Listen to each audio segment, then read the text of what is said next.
ব্রেকআপের 5 বছর পর মেয়েটার কাছে ছেলেটার ফোন আসে। হ্যালো, কে বলছেন? জানতাম তুমি আমাকে চিনতে পারবে না। কে আপনি? তোমার সেই পাগল যে তোমাকে পাগলের মতো ভালোবাসতো।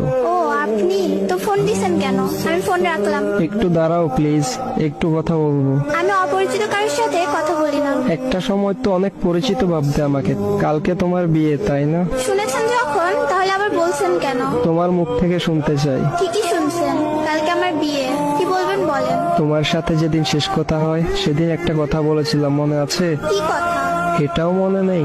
বলেছিলাম যেদিন তোমার বিয়ে হবে সেদিন এই দুনিয়া থেকে হারিয়ে যাব। শুধু শুধু পাগলামি করবেন না। সত্যি আমার কপালটা একবারেই খারাপ। ভেবেছিলাম আমার মুখে কথা শুনে বলবে তুমি কি ভেবেছো, তুমি মরে গেলে আমি বেঁচে থাকবো, কিন্তু ভুল ভেবেছিলাম।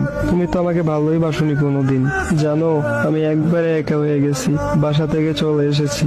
আমি থাকলে নাকি সবার সমস্যা হয়। এমন ভাবে কথা বলছেন কেন? বিষ খেয়েছি তো, তাই এমন একটু কষ্ট হচ্ছে। সমস্যা নাই, একটু পরে নিশ্চুপ হয়ে যাব। কি কি কেন এমন করছো? জানো, আমার অনেক কষ্ট হচ্ছে। তুমি এখন কোথায় আছো? বলতে পারবো না, আর জেনেও কোনো লাভ নেই।